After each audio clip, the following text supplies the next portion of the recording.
Bonjour à tous les amis, c'est encore moi Kevin, auteur du blog Le Japon en noir et blanc. Aujourd'hui, nouvelle vidéo. Là, regardez où je suis. Au Japon, comme d'habitude, hein. On est toujours confiné entre guillemets. Aujourd'hui, c'est la Golden Week et j'ai décidé de faire une petite balade et en espérant faire des belles rencontres aujourd'hui. Donc voilà. Oh, ça va ou quoi? Bonjour. Ça va? Ça va et toi? Tu viens d'où? Je viens de la Côte d'Ivoire. Oh, et tu vis au Japon? Oui, je vis au Japon. Ok, bah vas-y, on va se faire une petite balade ensemble hein. Pourquoi pas? Ça te dérange pas, bien Non, sûr. pas de problème. Je vais pas trop forcer hein. Non, t'inquiète pas. Ok, tranquille. Ok, donc qu'est-ce que tu fais de beau au Japon? Je fais des études. Tu fais des études? Oui. Ok. Et t'es arrivé à quel âge au Japon pour la première fois? Arrivée la première fois, Ouais, la première fois. 16-17 ans. 16-17 ans? Oui, je suis venue dans une famille d'accueil pour visiter le Japon vu que je voulais venir faire mes études ici. Ouais. Du coup, je me suis dit que c'était préférable de visiter une première fois avant de prendre une décision définitive. Putain, donc à 16 ans, je t'ai dit, t'étais en Côte d'Ivoire, je t'ai dit je vais aller au Japon, je vais étudier au Japon, je vais aller dans une famille au Japon, je vais découvrir la culture japonaise. Mais dis-moi, qu'est-ce qui s'est passé dans ta tête pour qu'à 16 ans, je te dis je vais partir de la Côte d'Ivoire et je vais venir au Japon? Alors, déjà, j'ai commencé à aimer la culture japonaise avec les animés, les mangas. Ouais. Quand j'étais jeune, et du coup je me suis dit ok, déjà c'est sûr je vais visiter le Japon dans ma vie, ça c'est un pays que je visite. Mais en plus de ça, je me suis dit mais pourquoi pas faire mes études ici, il y a quand même de bonnes universités et c'est un pays intéressant à visiter, je préfère mêler les études et un environnement que j'ai aimé, comme ça je sais que genre je vais vivre ma best life quand je vais être au Japon. Du coup je me suis dit pourquoi pas. Au début je voulais faire plutôt une année sabbatique au Japon. Mais... Attends, à 16 mes ans. parents ils m'ont dit. Bah attends. À 16 ans, tu voulais faire une année sabbatique au Japon. Après mes études, genre quand j'allais finir, quand j'allais avoir mon bac, je voulais plutôt faire une année sabbatique au Japon. Mais mes parents m'ont dit que ça allait pas du tout être possible. Du coup je me suis dit ok, viens étudier au Japon plutôt. Comme ça tu vas apprendre plus sur la culture et tu vas aussi pouvoir faire de bonnes études. Ok, ouais, mais tes parents ils avaient un peu raison, ouais, je pense. Parce que si à 16 ans tu pensais à faire une année sabbatique. Ok, donc quelles sont tes premières impressions au Japon, parce que tu étais quand même jeune, hein? Oui. T'en as pensé quoi, tes premières impressions au Japon? J'étais complètement amoureuse. Alors là, franchement, j'étais complètement amoureuse. Je me suis trouvée dans un anime en fait. Très clairement, je me suis dit, mais attends, avec tu sais, les étudiants japonais qui se promènent, les vélos, je me suis dit, oh mon dieu, je me retrouve dans un school life. J'étais extrêmement étonnée de ce que j'ai vu. J'étais trop contente d'être au Japon. Et même actuellement, ça fait 1 an et demi que je vis vraiment au Japon. Mais je suis toujours émerveillée par le pays. Même dans mon quartier où je suis tous les jours, je suis quand même émerveillée par le Japon. Ok, et ton premier voyage au Japon, c'était où? La première fois que je suis venue, je suis allée à Shizuoka à côté du mont Fuji. Oh, mais j'ai pas visité. T'as pas visité le mont Fuji? J'ai pas visité le mont Fuji. Mais tu le voyais tout le temps, Shizuoka, de toute façon, tous les jours, tu le voyais tous les jours. Ok. Ma famille d'accueil vivait là-bas. Et c'était sympa ta famille d'accueil avec toi? C'était super sympa. D'ailleurs, je les ai revus plusieurs fois après m'être installée au Japon. Ils m'ont beaucoup aidé aussi. Même quand ma famille est venue m'aider à m'installer au Japon, on les a aussi rencontrés à Shizuoka. Ils nous ont fait visiter un peu la ville. C'était vraiment intéressant. Après, avec le Covid, c'est un peu plus compliqué, mais on est toujours en contact. Ok. Bah, ce qui est intéressant, c'est que tu es venu à 16 ans, si je résume bien. Tu es venu à 16 ans de la Côte d'Ivoire au Japon. Au départ, c'est dans une famille d'accueil et tout ça. Ouais. Tu as découvert la culture, tu es tombée amoureuse du Japon. Et moi, j'ai une autre question qui me... Ça t'a pas fait bizarre d'être la seule noire et tout ça au Japon? T'as pas ressenti de la discrimination, du racisme et tout ça au début? De la réticence au niveau de ta famille d'accueil? Je m'étais énormément renseignée avant de venir ici parce que j'avais peur de ça, j'avais peur de vivre du racisme, j'avais peur d'être celle qui est mise de côté parce que je suis noire. Ouais. Mais j'ai été plutôt déçue parce que... T'as rien eu? Non, j'ai rien eu. T'as dit c'est quoi ça? T'étais un peu sur la défensive et t'as dit oh merde, y a rien. Oui, je voulais vraiment que les gens soient en mode oh mon dieu, elle est noire, elle est exceptionnelle. Alors qu'en fait, ils s'en battaient les couilles. Pas du tout, tout le monde s'en foutait, même dans la famille d'accueil dans laquelle j'étais. C'est une petite ville, du coup je pensais que... En plus, mais une petite ville Non, tout le monde s'en foutait, j'étais dans le paysage, du coup ça m'a vraiment étonnée de voir autant de... que je paraissais que tu t'assimiles facilement. J'avais peut-être quelques regards, mais c'était plus des enfants. D'ailleurs, un jour, une petite a dit, c'est la seule chose que j'ai compris, elle a dit hey, Daisuki yaritai kore. Elle a dit quoi, la coiffure ou... Je sais pas, mais j'ai trouvé ça super mignon parce que c'était une petite fille qui voulait, je sais pas, s'apparenter à, ma couleur de peau, à mes cheveux. Du coup, je trouvais ça super mignon. Ok, elle veut être la même couleur de peau que toi. Ah, je Ah, pense, c'est ouf, peut-être. c'est ouf. Mais c'est super mignon, oui. Ouais, Mais sinon, à part les enfants, ouais. je reçois pas forcément de regard. Ok, d'accord. Bon, les gens, vous avez entendu, ça c'est un bon début de sujet là, par rapport à ça. Jeune fille noire, 16 ans, qui arrive au Japon, elle n'a rien ressenti, pas de discrimination, pas de truc, elle est passée dans la foule comme jamais. Donc maintenant, on va rentrer un peu dans le vif du sujet. Donc, là maintenant, tu es au Japon depuis combien de temps? Je suis au Japon depuis 1 an et demi maintenant. 1 an et demi. Oui. Bon, qu'est-ce que tu fais depuis 1 an et demi? Explique-nous comment tu as fait pour venir t'installer, parce que là, je pense que ça a l'air d'être pour du long terme un peu. Oui, c'est sûr. Voilà, donc explique-nous comment ça s'est passé pour que tu partes de la Côte d'Ivoire pour venir au Japon, pour étudier et tout ça. Comment ça s'est passé, comment dire, les démarches, un peu si ça a été compliqué, parce qu'en plus, t'as que le passeport ivoirien. J'ai que le passeport T'as que le ivoirien. passeport ivoirien. Voilà, comment dire, je souligne bien ça, hein, qu'elle ait que le passeport ivoirien, parce que moi, comme vous savez, moi, si j'ai la double nationalité, c'est complètement différent. Donc elle a que la nationalité ivoirienne. Et là, en fait, son témoignage, il est important parce que ça peut montrer que quelqu'un qui a que la nationalité ivoirienne, qui a une nationalité d'un pays africain, peut s'installer d'une manière solide et sur le long terme au Japon. Alors, donc dis-moi comment tu as fait concrètement pour venir de la Côte d'Ivoire au Japon et pouvoir t'installer plus durablement.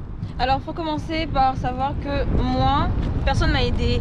Mes parents n'étaient pas forcément d'accord pour le fait de venir m'installer au Japon. Du coup, j'ai dû faire toutes mes recherches toute seule, de A à Z. Donc, je me suis vraiment attelée à chercher sur Internet, c'est-à-dire YouTube, des pages sur Internet qui pouvaient m'aider à trouver une école de langue, un logement. Du coup, franchement, j'ai tout fait toute seule.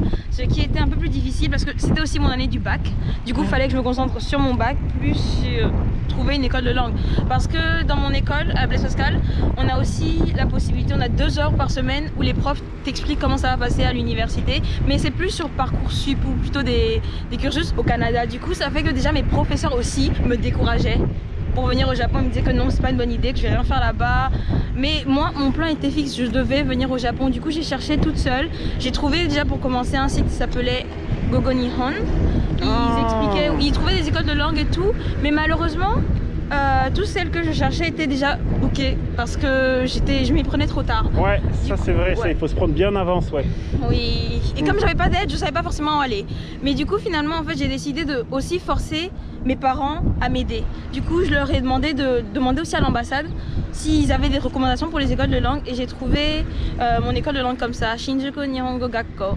Et ils ont aussi une succursale qui est en France. Du coup, je pouvais parler avec des employés qui sont en France pour m'aider à faire mes démarches pour venir au Japon. Ouais, ça c'est bien ça. Ça m'a beaucoup aidé. Du coup, j'ai envoyé tous mes dossiers là-bas, ils les ont traduits. T'as contacté directement l'école? Oui. Et ça les gars, ça c'est un truc de fou ce qu'elle nous raconte. Parce que moi à chaque fois je vois des gens qui sont là avec des trucs, des docodémos, des gogonions et tout ça. Elle a pris vraiment les devants. Vraiment les devants, c'est-à-dire contacter directement les écoles. Ça c'est important. Là quand tu contactes directement les écoles, là tu as les vraies informations. Et elle a pu partir, hein. Franchement, vas-y, explique-nous la suite. Oui, du coup ils m'ont beaucoup aidé pour les démarches. J'ai dû tout envoyer en France comme j'ai dit, puis c'est venu au Japon. Et après ça, ils m'ont dit que j'étais acceptée, qu'il n'y avait pas de problème, qu'ils allaient m'envoyer tous les documents et que j'allais commencer mon école en octobre. Du coup, je suis restée en Côte d'Ivoire jusqu'en septembre. J'ai reçu tous mes documents vraiment quelques jours avant mon voyage d'ailleurs. Ouais. Et j'ai pu venir au Japon. Ah, c'était vraiment serré comme ça. Oui, c'était vraiment serré. Et même pour mon logement, j'ai trouvé aussi, je suis venue l'été après mon bac pour chercher un logement parce que je me suis dit que ça allait être difficile, du coup autant prendre un mois plein pour chercher. Et j'ai trouvé mon logement 2 jours avant mon départ pour la Côte d'Ivoire. 2 jours avant ton départ? Oui. Mais là quand t'es venu l'été, t'es venu avec tes parents là par contre? Je suis venue avec mes 2 parents et mon petit frère. Wow. Parce que, oui, oh, famille. Il est aussi fan de manga, d'anime, du coup c'était incroyable de pouvoir faire cette aventure avec lui. Parce qu'avec mes parents, bon, ils sont pas autant dans la culture que moi. Du coup pouvoir aller avec mon petit frère, ça m'aidait plus pour pouvoir visiter des endroits plus facilement. Du coup oui, je suis venue avec ma famille, ils m'ont aidé pour les logements, pour la recherche de logement. C'était extrêmement compliqué. J'allais pratiquement 2 fois, 3 fois par semaine avec un agent immobilier chercher, voir des appartements, sauf que soit c'était trop cher, soit le propriétaire ne voulait pas parce que j'étais étrangère. Du coup c'est ça les gars, ça c'est intéressant ce qu'a dit, le propriétaire ne voulait pas parce qu'elle était étrangère. C'est pour ça que les gars, quand je vous dis qu'il faut utiliser mes services. Moi qui ai bossé dans l'immobilier, je sais les astuces pour ne jamais être rejeté par les agences immobilières. Je connais les astuces pour être accepté par les agences immobilières. Donc voilà, s'il vous plaît, il y a mes liens de mon site internet sur lejaponoriba.com. Allez-y, contactez-moi si vous souhaitez vous installer proprement d'une manière stable et ne pas avoir des petits problèmes pour trouver le logement et tout ça. Je vous conseille les gars, mais tout ça c'est un prix hein, comme d'habitude vous connaissez. Donc voilà, désolé, continue. Oui, du coup j'ai trouvé mon logement 2 jours avant de partir. J'ai signé tous les papiers à l'arrache. Comme j'étais mineure, c'est le nom de mes parents qui sont sur les documents, même si je suis ici et ils ne vivent pas au Japon. Du coup, je suis rentrée en Côte d'Ivoire, je suis revenue. J'avais rien dans mon appartement parce qu'ils me le donnaient juste 1 mois avant que j'arrive. Donc j'ai eu les clés en septembre. Enfin, je pouvais récupérer les clés en septembre, mais j'étais pas au Japon. Du coup, je suis venue 1 semaine avant ma rentrée en octobre dans mon école de langue. Et avec ma mère, on a tout pris. Toutes les deux, on s'est... Ah mais ta mère elle est revenue quand même avec toi en octobre? Oui, parce que elle voulait pas me laisser toute seule. J'avais rien dans mon appartement, j'étais toute seule dans un nouveau pays. Ouais. Elle voulait vraiment pas que je me retrouve toute seule dans cette situation-là et elle m'a beaucoup aidée. Ça c'est bien. Moi je trouve ça magnifique les gens. Je trouve ça magnifique d'avoir des parents qui te soutiennent comme ça, parce que ces parents, comme vous l'avez vu, ils sont venus avec elle pour trouver un logement. Ils sont venus avec elle, sa mère elle est venue avec elle avant sa rentrée, parce que vraiment elle s'inquiétait. Après en même temps, t'avais quel âge à l'époque? J'avais 18 ans. 18 ans, ouais. Oui, c'est un nouveau pays, la langue elle est complètement différente, tout est nouveau. Du coup ils se sont dit non, même si on est déjà venu, c'est mieux de l'accompagner pour être sûr que tout se passe bien. Parce que même si le Japon est extrêmement safe, ça reste un pays étranger. Mais après, même tes parents, ils sont venus. Moi, j'aurais aimé aussi avoir le ressenti de tes parents. Qu'est-ce qu'ils ont pensé du Japon, tes parents? Parce qu'ils sont restés un mois. Ta mère, elle est venue 2 fois 1 mois. Elle est venue juste 2 semaines après. 2 semaines, ok, 1 mois et 2 semaines. Qu'est-ce qu'ils ont pensé, ta famille, du Japon? Ils sont tombés amoureux du Japon. En fait, dès qu'ils sont venus, ils ont compris pourquoi je voulais m'installer ici. Ils ont plus du tout rétorqué. Ils étaient tout le temps en train de... Même quand j'appelle mes parents actuellement, ils ne demandent pas à voir ma tête, ils demandent à voir le paysage. Ils me demandent de sortir pour leur montrer. Ils me demandent comment ça se passe. Ils sont plus compréhensifs maintenant. Et même tes parents, je pense qu'ils ont voyagé beaucoup. Hein. Oui. Pour eux, le Japon, ils le classeraient dans l'un des meilleurs pays qu'ils ont visité? Oui, très clairement. Mon père, par exemple, il est comme moi. Il est extrêmement picky. Comment on dit picky hein Pointilleux. Il est extrêmement pointilleux sur la nourriture. Ouais. Et il est tombé amoureux de la nourriture japonaise. Mais la nourriture, c'est intéressant ce qu'elle dit par rapport à la nourriture.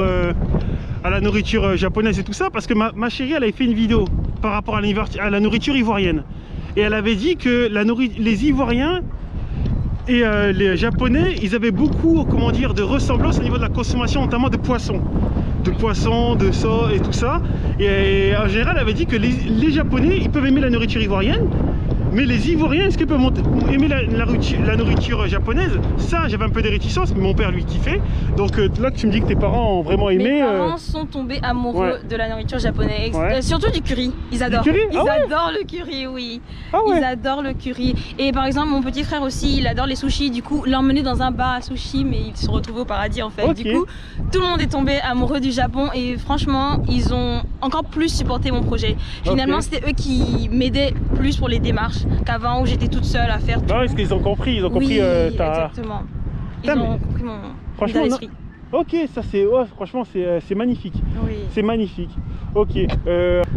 Dis-moi, est-ce que tu as eu des difficultés pour te faire intégrer, pour avoir un visa, ou explique-moi un peu comment c'est passé? J'ai eu aucune difficulté parce que c'était mon ambassade qui m'avait proposé cette école de langue, donc j'étais sûre de pouvoir déjà y aller. Et en plus ils m'ont dit que n'importe quel passeport africain ça passe, il n'y a pas de problème. Ils m'ont même pas demandé de niveau de japonais de base. Je suis venue avec mes hiragana, mes katakana que je connaissais approximativement.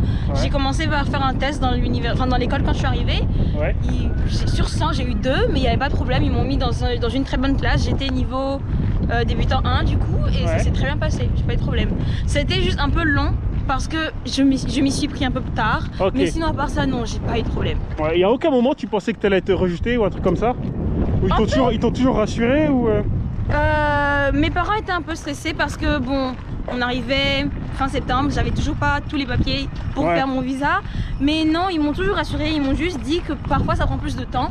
Mais sinon, il n'y avait pas de problème, que mon dossier était solide et qu'il n'y avait aucune raison qu'ils me rejettent. Ok, ils t'ont pas parlé d'argent ou des trucs comme ça? Ils ont juste demandé à mes parents si il y avait assez d'argent sur leur compte pour pouvoir soutenir mes dépenses.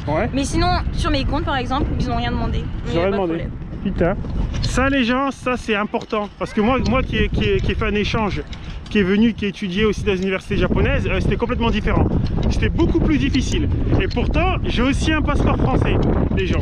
C'est pour vous dire que t'as beau avoir un passeport ivoirien, un passeport français, pour l'instant, moi, ce qu'elle me dit, c'est limite plus facile avec le passeport ivoirien. C'est beaucoup plus facile avec le passeport ivoirien qu'avec le passeport français.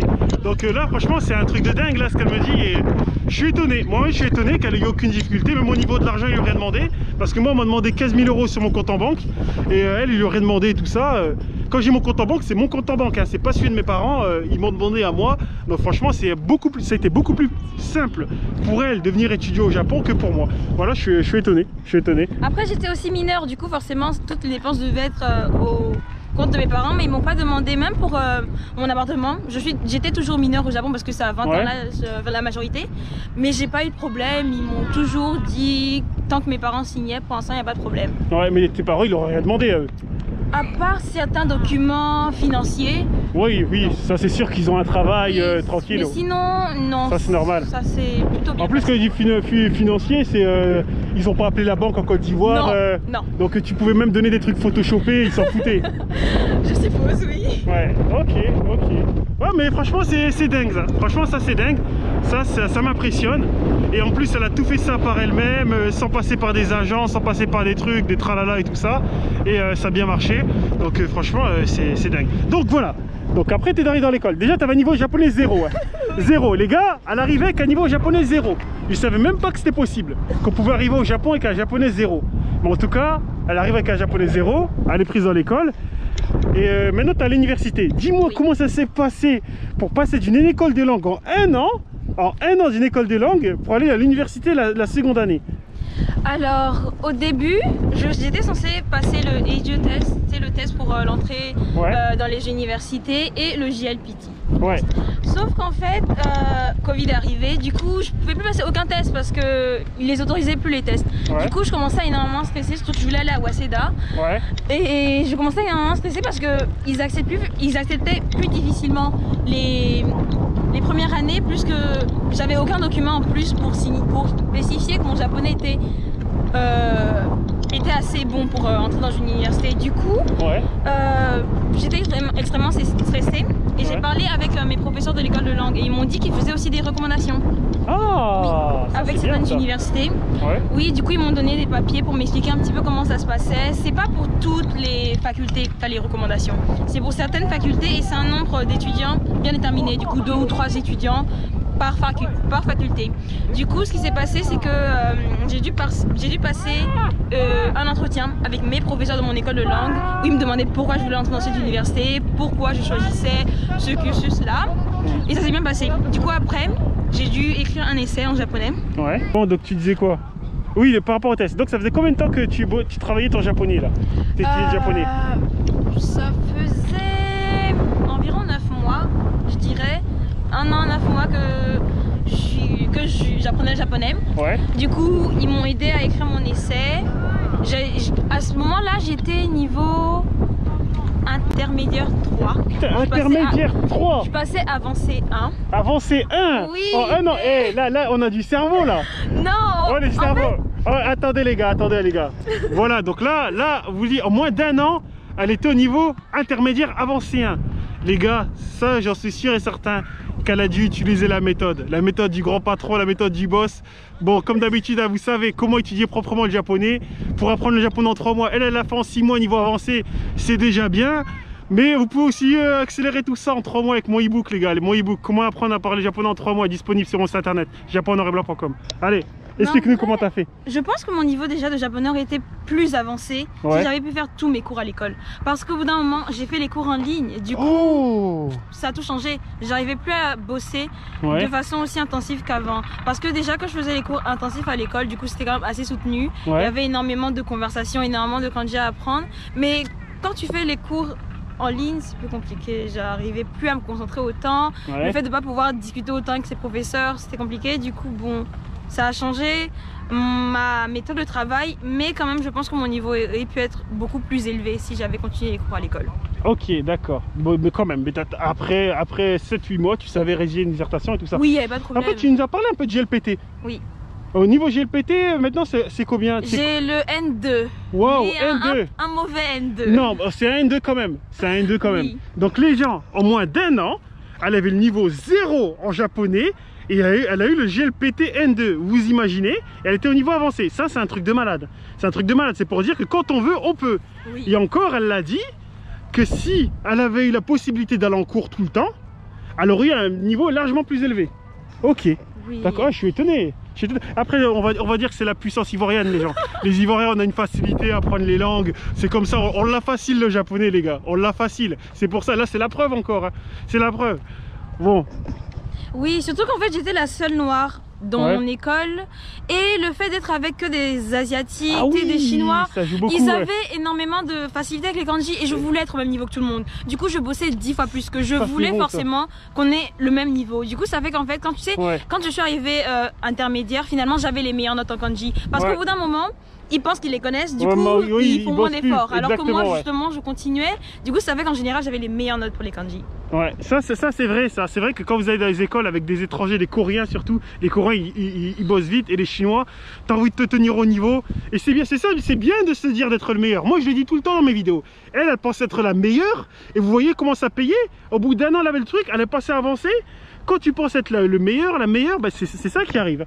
Oh, je suis désolé, je te coupe, mais en vrai c'est ça, tu voulais être la meilleure. Je voulais être au même niveau que tout le monde, voire même supérieur. Niveau supérieur, Du coup, je me suis donné les moyens. Et même en général, même si mon niveau de japonais n'était pas forcément très bon, j'avais des personnes qui parlaient pas anglais dans mon école. Du coup, j'étais obligée de parler avec eux en japonais et ça m'a aussi beaucoup aidé. Du coup, ça a permis à mon niveau de japonais de vraiment s'améliorer. Et même, par exemple, quand je faisais des sorties dans les parcs avec mes amis, on allait aussi parler avec d'autres personnes, tu sais, à côté de nous. Du coup, ça faisait que mon japonais aussi s'améliorait. J'aimais bien poser des questions. Par exemple, quand je me retrouvais dans la rue, je demandais à quelqu'un, enfin au japonais, comment ça se lit ce kanji-là? Non, ici on comprend pas, il faut que tu le dises en japonais là, parce que là tu blablates et tout ça, là tu nous fais une petite introduction. Bon après on va faire une petite introduction. Ouais les gars on va faire mieux, hein. Elle va pas parler japonais ici, vous allez sur sa chaîne, vous abonnez, vous allez lui donner de la force. Et si elle arrive à atteindre, on va dire, t'as combien d'abonnés pour l'instant? On n'a pas beaucoup, 100, 200? Pas beaucoup, 10 en vrai. 10 abonnés? Bon les gars, elle a que 10 abonnés.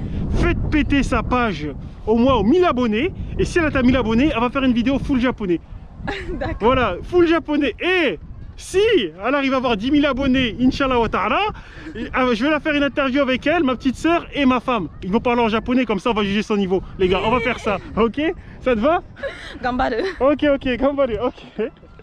Bon, au niveau japonais, donc maintenant japonais c'est rodé. Maintenant tu vises le GLPT N1? Je vise le N1 parce que j'aimerais bien aussi avoir un petit boulot ici. Du coup je me dis ce serait pas mal d'avoir le N1. J'ai déjà postulé en fait pour avoir des petits boulots ici. Le problème c'est qu'avec le Covid ils engagent pas forcément parce que bah y a pas de clients qui viennent. Du coup bon, c'est un peu plus compliqué, mais j'arrive quand même à travailler mon japonais parce que maintenant par exemple j'ai plus forcément de problème pour les animes, j'ai plus besoin de lire les sous-titres, à part si c'est un sujet spécifique, c'est par exemple du droit ou voilà, j'ai pas forcément besoin de lire les sous-titres. Maintenant je regarde One Piece sans sous-titres, c'était le rêve de toute une vie en fait. Ah j'avoue, moi c'était Dragon Ball Z mon rêve de regarder. Mais moi je vais te dire un truc, je regarde quand même avec les sous-titres japonais. C'est japonais parce que des fois il y a des kanji, tu sais, il y a des kanji que je connais pas, qui sont dans les animés. En fait le mot je le comprends, mais des fois les kanji j'oublie en fait là. Et quand tu lis avec les sous-titres japonais, tu dis ah ouais ok, donc c'est comme ça que ça se dit en kanji et ça t'aide un peu plus à mémoriser. C'est vrai. Ouais, c'est vrai. Et la première fois que je suis venue au Japon aussi, ce qui était super intéressant, c'est que quand je me promenais dans une librairie, j'ai vu le nouveau manga qui est super connu, Jujutsu no Kaisen. Ah, ok. Oui, ok, je l'ai ok. vu, j'ai vu le tome 1 et je me suis dit, ok Anne-Sara, dès que tu peux parler japonais, c'est sûr tu lis ce manga là. Ouais. Du coup, je les ai toujours achetés. Même s'il y avait des kanji que je comprenais pas, Ouais. j'allais les chercher, mais je devais lire ce manga. Du coup, j'ai tous les mangas et c'est incroyable de voir que maintenant il est connu et qu'il y a l'animé aussi. Putain, c'est ouf, c'est ouf. Ouais. Putain, mais là, tu nous montres qu'en fait, que là, c'est la passion aussi. Hein. Oui. C'est la passion qui t'a aidé à étudier le japonais. Oui, et je posais énormément de questions à mes professeurs. Par exemple, Ouais. même si j'avais la bonne réponse, je demandais à mon professeur, mais en fait, pourquoi c'est ça? Et mes professeurs n'arrêtaient pas de me dire, mais en fait, au bout d'un moment, il faudrait que tu te fasses confiance. Et il faudrait que tu comprennes qu'aussi, c'est une langue qui se fait parler et c'est juste au sens, c'est juste au feeling Ouais. que tu peux aussi comprendre des choses. Exactement, Mais oui, ouais. j'arrêtais pas de poser des questions pour être sûre de bien comprendre les choses parce que je voulais pas être la noire qui comprend pas bien parce qu'elle est noire. Exactement, exactement. Ça, c'est bien, ça. Ça c'est bien. Attends, on va repartir sur ce sujet-là. Est-ce que tu t'es senti comme tu étais la seule noire dans l'école et tout ça, est-ce que tu t'es senti comme la noire, l'africaine qui devait montrer l'exemple comme quoi les Africains, nous aussi, vous m'avez accepté dans l'école, mais moi, je vais vous montrer c'est quoi la puissance africaine, la puissance ivoirienne, grâce à mes qualités intellectuelles. Tu t'es senti comme ça aussi? Oui, c'est vraiment ce que j'ai ressenti. En fait, pour moi, venir ici, c'était prouver à tout le monde, c'était possible. Parce que comme j'ai dit, un professeur en particulier dans mon école me rabaissait à chaque fois que je parlais du Japon. Elle me disait tout le temps que c'était pas une bonne idée, que non, que je vais jamais y arriver. Je vais Du coup, dire, en fait, je vais te dire un truc. Moi, je sais pas si tu as vu cette vidéo, dans ma vidéo, mon prof en terminale, quand j'ai dit que je voulais apprendre le japonais et tout ça, il m'a dit, toi apprendre le japonais, mais t'es fou. Toi aller au Japon, il s'est foutu de ma gueule, il rigolait. Tu vois, je comprends ça. Mais je sais pas qu'en Côte d'Ivoire aussi, il y avait des gens qui étaient aussi mauvais comme ça, Non, pour essayer de te décourager. Parce que mes professeurs voulaient vraiment que j'ai un cursus normal. Et le fait d'aller dans une école de langue, d'aller au Japon, c'est un pays dont personne ne connaît grand chose. Et pourquoi c'est pas normal pourquoi ils pensaient que c'est pas normal pour... C'était vraiment inédit, je pense que c'était vraiment la première fois qu'ils entendaient quelqu'un qui voulait aller au Japon. Et même quand je parlais à mes amis, personne ne me croyait en fait. Au bout d'un moment, tout le monde était en mode oui, elle va aller voir sa famille, elle va aller étudier comme tout le monde en France ou au Canada. Non, Ouais. moi j'étais déterminée. Même parfois j'avais des moments de down, j'avais des moments où je me sentais nulle d'être au Japon Ouais. et de ne pas y arriver comme tout le monde. Mais je me suis dit non, je dois prouver à tout le monde que je vais le faire et j'ai pu le faire. Voilà, c'est le mindset. Moi, j'aime bien ce mindset. Moi, c'est le même mindset. Rien que même si des fois j'ai des moments faibles, il y a la fierté, il y a Voilà. prouver aux autres qu'ils avaient tort. Tout ça, c'est important. Ça, c'est ça qui me donne comment dire, la rage, la motivation. Ça, c'est franchement, c'est un mindset de ouf. Et j'ai Mindset de- aussi un grand frère avec Ouais. qui je suis extrêmement compétitif. Ouais. Il est toujours parfait dans tous les domaines. Du coup, Ouais. moi, ça me donne envie de me surpasser. C'est la même chose, par exemple, pour. Mais t'as raison, mais t'as raison. le bac, oui. Moi, je te comprends parce que moi, j'ai plein de grands frères et tout ça. Oui. Et moi, mon but, c'est d'avoir des meilleurs diplômes que de ma famille, d'avoir des meilleurs diplômes que mes grands frères et tout ça. Franchement, Oui. c'est bien ça, la compétition. Mais c'est une compétition saine, hein. C'est Oui. pas une compétition malsaine. Non, C'est une non. compétition qui te pousse vers l'avant. Ça, Oui, c'est non. intéressant, ça. Parce que mon frère, à chaque fois que je me présente, on me dit ah tu es sa petite soeur, ah tu es sa petite soeur. Ok. Non, je veux qu'on me mette au même niveau que lui. Je sais que bon, c'est mon grand frère, mais je veux qu'on se dise non, elle est aussi intelligente que lui, non, elle peut réussir autant Ah. que lui. Bah oui, mais de toute façon, il n'y a pas de lézard. Il n'y a pas de lézard. Non, mais c'est intéressant, c'est intéressant. Maintenant, là que tu as commencé l'université, tu as Oui. été prise dans l'université. Ça a été prise dans l'université, c'est-à-dire que tu as réussi la dissertation, tu as réussi les tests et Oui. tout, tu as réussi les trucs. Comment c'est passé pour être prise dans l'université? Ça n'a pas été compliqué même à ce niveau-là, non? Ça a été À l'université, après ma dissertation qui a été acceptée, j'ai dû aussi passer un entretien avec les professeurs là-bas. Ouais. Du coup, j'ai dû faire énormément de recherches en amont. Je connaissais un petit peu la question qu'ils allaient me poser parce qu'il y avait aussi d'autres. J'avais des professeurs et d'autres étudiants qui étaient déjà dans cette université-là. Du coup, je me suis beaucoup inspirée de ce qu'ils ont eu comme expérience. Je savais qu'il fallait que je cherche des noms de professeurs bien spécifiques pour vraiment montrer que j'avais de l'intérêt pour cette université. Mmh. Du coup, j'ai dû faire mon entretien en japonais et en anglais. Mmh. J'étais extrêmement stressée, du coup je pense que ça s'est pas forcément bien passé. Si on me demande, je pense pas que j'aurais été acceptée, mais finalement si ils ont accepté de me prendre dans l'université, C'est qu'ils ont ressenti le potentiel. ils ont ressenti le potentiel. Mais aussi parce que mon cursus c'est Kokusai Gakubu. Donc Ouais. c'est vraiment international. Ouais, international, ouais. International, du coup j'ai aussi des cours en anglais comme en japonais et ça m'aide à élever mon niveau de japonais, même si je suis censée avoir un bon niveau. Du coup quand même je pense que je me débrouille pour l'instant. Tu te débrouilles bien. Ok, bah c'est intéressant. Mais là, ça fait depuis 2 semaines, 3 semaines que ça a commencé les cours. Oui, j'ai fait 2 fois les cours à l'université, puis après malheureusement on est passé dans un état d'urgence, du coup je rebelote, je fais les cours en ligne. Du coup c'est un peu plus compliqué pour rencontrer des gens. Les 2 fois où je suis allée en cours, j'ai pu parler à certaines personnes, mais pas au point malheureusement de les appeler amis. Ok, amis. Bon, on va rebondir hein, sur l'amitié. Qu'est-ce que tu penses d'amitié au Japon? Est-ce que tu as eu des difficultés et des facilités à te faire des amis au Japon? Je suis extrêmement surprise parce que mes amitiés les plus fortes avec des Japonais se sont faites de façon totalement... C'était des rencontres plutôt spéciales. Par exemple, mes amis les plus proches que je me suis fait au Japon, c'est des gens que j'ai rencontrés dans la station de métro comme ça. Ils m'ont juste demandé de prendre des photos d'eux. On a énormément discuté, on est devenus amis et jusqu'au jour d'aujourd'hui, par exemple, on se voit régulièrement. Mais sinon, je dirais que de façon générale, c'est un peu difficile d'être ami avec des Japonais parce que déjà il y a le tatemae. Du coup, ça fait qu'ils sont plutôt... tu peux pas vraiment savoir ce qu'ils pensent. Ils vont te dire qu'ils sont tes amis, ils vont te proposer des plans, mais en fait, quand tu vas essayer de dire ah ben oui, viens, on se voit. Ils vont te trouver des excuses. Oui, mais tu sais, non, mais du coup, ça c'est le côté des Japonais que j'aime pas forcément. Ouais, moi aussi j'aime. En fait, tu vas croire qu'ils sont super enthousiastes au début et après au final, quand tu vas essayer un peu, tu vas voir que non en fait. Exactement. Mais mes amis les plus proches qui sont japonais sont des gens qui sont déjà voyagés. Qui ont déjà voyagé, du coup ils savent très bien comment ça se passe. Ils ont l'esprit plus ouvert aussi. Parce que par exemple les débats c'est extrêmement difficile avec les Japonais. Tu peux pas avoir de débat. Ouais, je l'ai dit dans une vidéo, en fait ça sert à rien. Si tu as un débat avec un Japonais, il va penser que tu lui en veux personnellement. Et si t'es pas de son côté, t'es pas avec lui, ça va être compliqué. Exactement. Tu sais quand Black Lives Matter a commencé, je proposais aussi des trucs sur Instagram et autres. Et j'ai un ami qui m'a dit oui mais c'est un peu violent ton contenu quand même. Ah ouais? Du coup, j'ai essayé de débattre avec lui, lui expliquer la vraie situation, qu'il fallait pas forcément croire les médias et autres, mais en fait, il esquivait le sujet. C'est pas la peine, c'est pas la peine. Il considérait que j'étais trop dans l'extrémisme. Mais ouais. Mais moi, c'est pour ça que moi, tu sais, dans mes réseaux sociaux, moi, j'ai 3 réseaux sociaux, j'ai 3 comptes. J'ai un compte, j'ai un compte Japon noir et blanc. Oui. J'ai un autre compte pour mes amis de France et j'ai un compte avec que les Japonais. Sur mon compte japonais, je poste exclusivement des photos de bouffe, un peu comme ça, tu vois, parce que je sais très bien, ça sert à rien que je poste des trucs, ils vont rien comprendre, tu vois. C'est ça que j'ai jamais parlé. Moi, mes potes japonais, ils connaissent rien de ma vie, du Japon noir et blanc, mes réseaux sociaux, ils connaissent rien. Parce qu'ils vont regarder les vidéos, ils vont dire qu'est-ce que t'as contre le Japon, ils vont rien comprendre en fait. Tu vois ce que je veux dire, c'est... Voilà. Oui, je trouve qu'ils se trouvent en fait, ils se considèrent comme dans une bulle. Ouais, exactement. Toute parfaite. Par exemple, tu vois ce qui s'est passé, je sais pas si tu étais au courant avec Terrace House, la candidate qui s'est malheureusement suicidée, paix à son âme. Et bien, je parlais avec une amie japonaise la dernière fois et elle me disait que non, qu'elle est d'accord que le show devrait s'arrêter. Le show ne devrait pas, pour moi, le show ne devrait pas s'arrêter parce que il faut comprendre qu'en fait, sur les réseaux sociaux, pas que c'est des choses qui arrivent, mais on ne devrait pas blâmer la plateforme et plutôt ceux qui ont décidé de déferler autant d'haine sur elle. Bien sûr. Pas forcément Terrace House. Parce que moi je vais te dire... la scène, j'ai pas trouvé ça... Moi je vais te dire un truc, moi je regarde pas Terrace House, mais quand j'ai entendu ça, moi j'avais pas la haine contre Terrace House. J'avais pas la haine parce que c'est la télé-réalité. C'est la meuf là, comment elle s'appelait?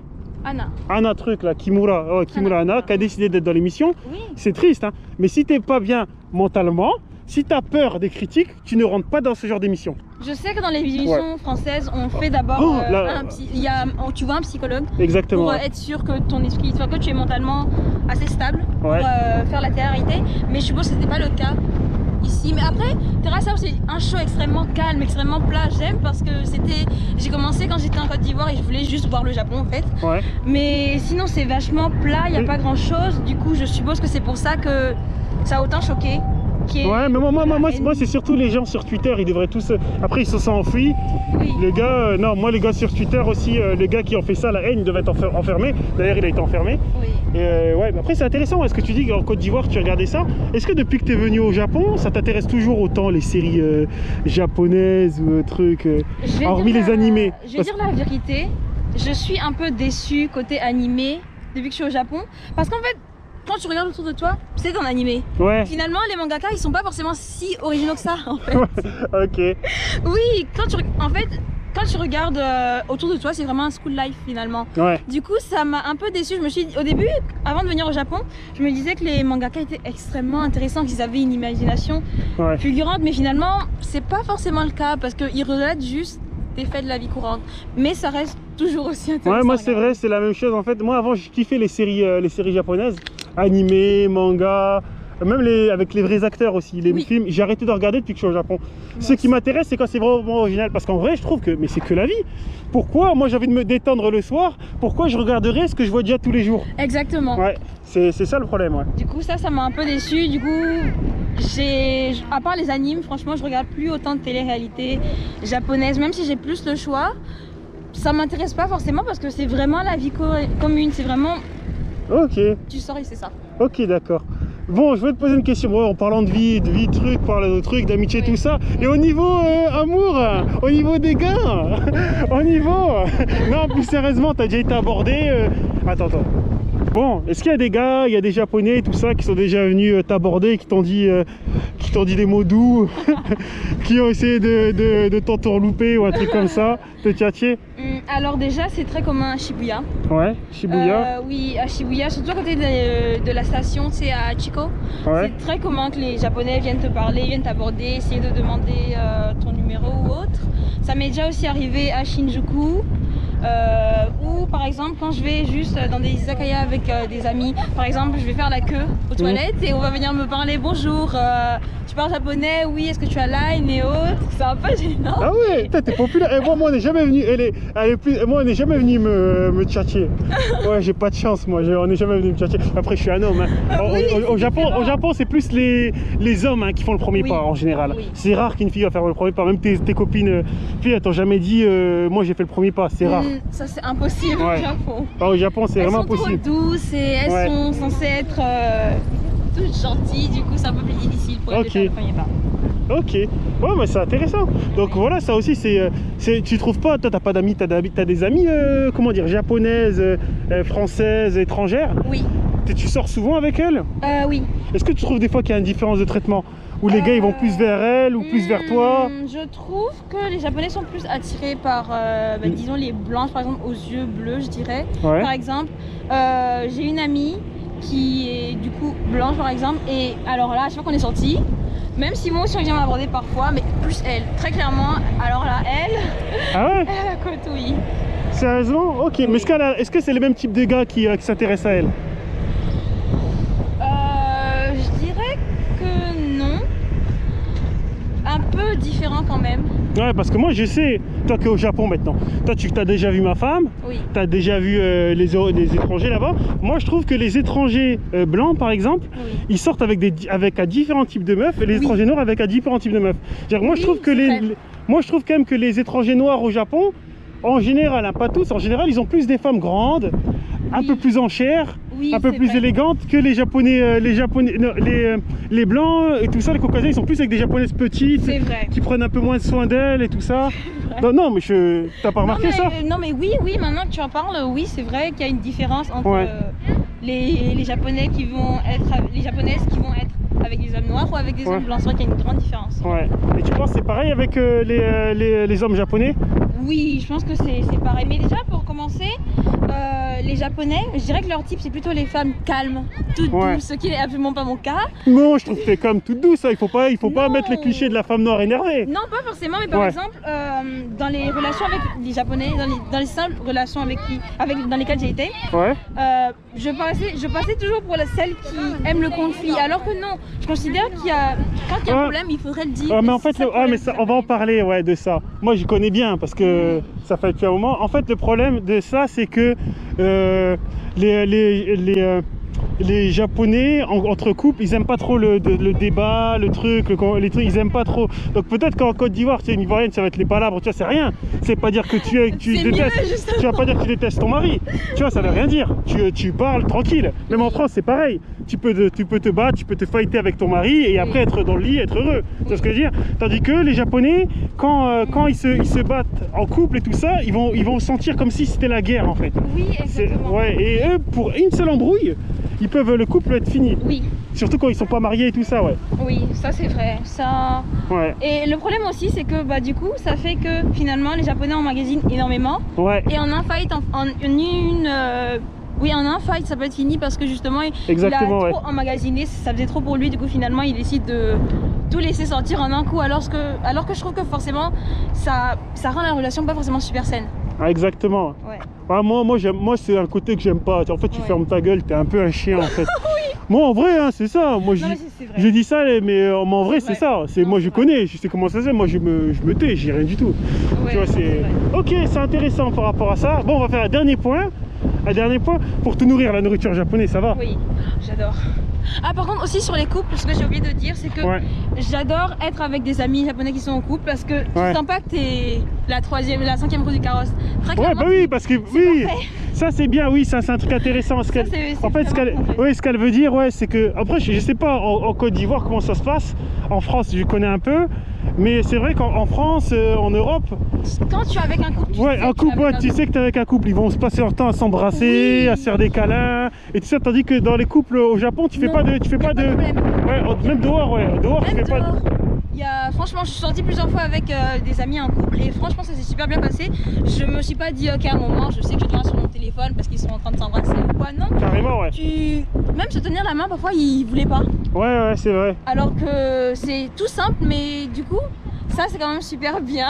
Ça c'est quelque chose ce qui t'a choqué le plus? Oui. La différence culturelle. Je trouve que dans les couples en tout cas il n'y a pas forcément autant d'affection en public qu'il y aurait dans un autre pays.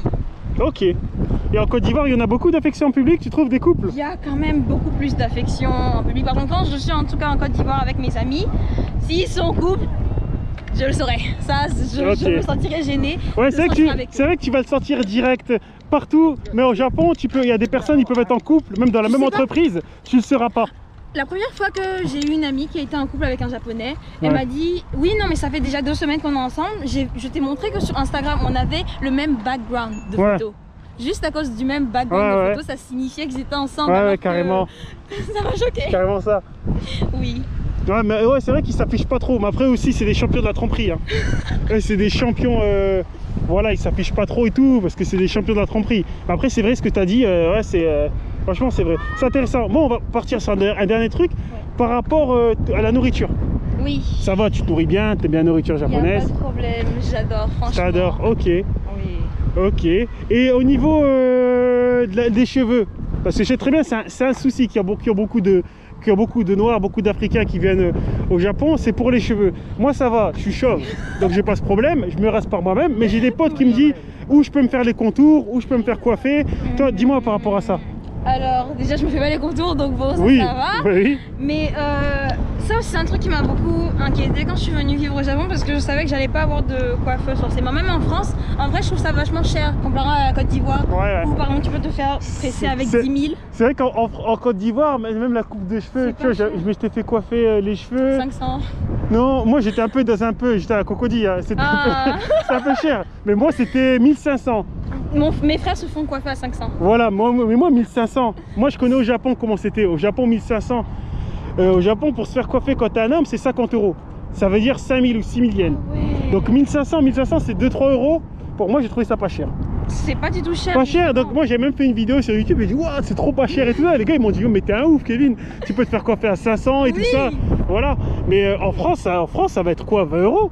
20 € c'est tu vois, c'est pas énormément cher, mais... C'est pas cher, mais comparé quand tu viens de Côte d'Ivoire, tu te dis ah non, mais...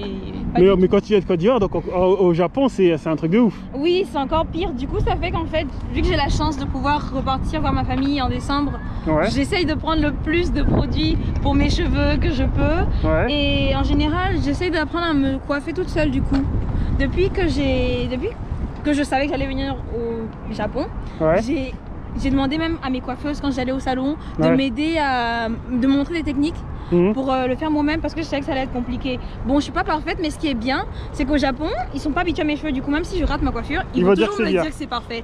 Je vais avoir énormément de compliments, même dans la rue quand je me promène. Parfois, j'ai des gens qui vont me dire que mes cheveux sont magnifiques. Et ok, mais personne n'a essayé de venir te toucher les cheveux? La première fois que je suis venue au Japon, j'étais en train de dormir dans le bus. Et mais qui dort dans le bus là déjà là? Pourquoi tu dors dans le bus là? Toi aussi tu cherches les problèmes là. J'étais vraiment fatiguée et Non. une vieille dame a grippé les cheveux carrément. Oh, Oui. tu lui as demandé de l'argent après? Non, t'aurais j'étais dû- jeune et j'étais choquée, j'étais extrêmement choquée. Elle je a dit dormais. désolé? Du coup, je me suis réveillée même pas. En plus, elle parlait japonais et mon japonais n'était pas assez bon. C'était la première fois que je venais au Japon, du coup, je pouvais pas vraiment m'exprimer comme j'aurais dû le faire. Mais après, on a discuté un petit peu. Elle était pas méchante, mais c'est pas quelque chose à faire. Ne touchez pas mes cheveux. Ok. Par contre, j'ai reçu aussi beaucoup de questions avec, tu sais, par exemple, mes tresses, parce que je fais aussi souvent moi-même des tresses avec des extensions et autres. Et j'ai carrément une amie qui m'a demandé est-ce que je défaisais les extensions tous les soirs et que je les refaisais tous les matins. C'est un truc de fou ça. C'est un truc de fou. Oui, enfin, après peut-être ils sont pas habitués, mais quand même cette question, mais Ah mais ils peuvent pas savoir hein. Ouais, je suis très bien. Mais des fois ils te posent des questions de fou hein. Oui. Des fois ils te posent des questions de fou. Est-ce que ça t'est déjà arrivé des fois qu'il y a des gens qui parlent sur toi en pensant qu'ils comprenaient pas japonais ou un truc comme ça? Oui, dans les magasins, tu sais, dans les boutiques souvenirs, avec les vendeurs qui essayent de t'arnaquer un peu.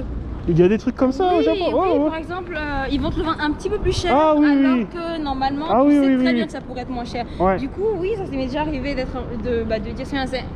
Nihongo wakaru dakara. Chotto. Ok, il a dit quoi après? Il a dit oh. Déjà choquée parce que tu sais, au Japon, même si tu dis Ohayo, les gens ils vont te dire que ton japonais était bon, parfait. ouais, Oui. exact. Ouais. Du coup, oui, le vendeur par exemple cette fois-ci était choqué, il m'a demandé pardon et finalement il m'a dit que si je voulais acheter, il allait me faire un discount finalement parce qu'il était extrêmement gêné de ce qui s'est passé. Ok. Non mais c'est ouf. D'ailleurs ils étaient pas trop étonnés les Japonais quand ils vous ont vu en famille. Ils vous regardaient pas. Ouais, mais c'était avant le corona ça, non? C'était avant le Covid. Ouais, donc ça allait, il y avait pas mal de familles à Tokyo. Il y avait pas mal d'étrangers à Tokyo, ouais. Oui. Ok, ouais, mais ça c'est bien. Mais sinon en général, je dirais que les gens nous souriaient plus qu'autre chose. Enfin, ils étaient contents de voir. Moi j'aurais été content moi de voir une famille, d'Ivoiriens et tout ça. En plus moi ça fait longtemps que j'ai pas vu ma famille et tout, j'aurais été super content. Ouais. Et la première fois que j'ai mis un kimono, c'est pour me promener, c'était une amie qui m'avait invité. Où tu loues des kimonos et tu peux te promener pendant on dirait 30 minutes. Ouais. Plein de gens m'ont demandé des photos. Des photos, oui, parce qu'ils étaient extrêmement contents de voir une personne noire mettre un kimono, apprécier autant leur culture. Oui, du coup. Ah mais c'est ouf, moi j'ai jamais. Non, par contre moi j'ai jamais essayé ça, les kimonos et tout ça. Tu devrais. Ah mais moi c'est. Non. Les Africains portent leur tenue africaine, les Japonais portent leur tenue japonais. Oui, mais ça moi tu. Aller dans un parc avec un kimono. Ah mais les filles c'est différent. Les filles c'est différent. Les filles c'est différent, je pense que ça passe. Tu vois, vrai. ça passe, mais les hommes. Oh il est beau ce chien. Oh, Ça tu l'as pas vu? Il était beau. Putain, il est propre hein. Ouais. Donc du coup non moi j'ai jamais fait ça, mais il faudrait que je vais essayer un jour. Je vais essayer. Oui, ça va faire. Surtout que la première fois que je l'ai porté, c'était avant Covid. C'était dès que je suis arrivée, d'ailleurs 2-3 semaines après, dans un parc. Tu pouvais porter le kimono pendant 30 minutes gratuitement. Juste histoire de montrer aux étrangers la culture japonaise. Du coup, c'était super sympa. J'ai énormément discuté avec les dames qui m'ont habillée, m'ont expliqué l'origine des kimonos, comment ça se porte et autres. C'est vraiment intéressant. Ok. Oui, c'est une expérience à faire. Franchement, c'est ouf. Bon, on va quand même terminer la vidéo. Dis-moi, si tu avais quelque chose à dire par rapport au Japon, par rapport à ton expérience au Japon, un conseil à donner pour les personnes qui souhaitent réaliser le même projet que toi, tu leur dirais quoi? C'est totalement possible de venir au Japon, même avec un passeport africain. C'est totalement possible et arrêtez de vous laisser décourager, de vous laisser influencer par des autres qui parlent parce que très clairement je l'ai fait et c'est possible.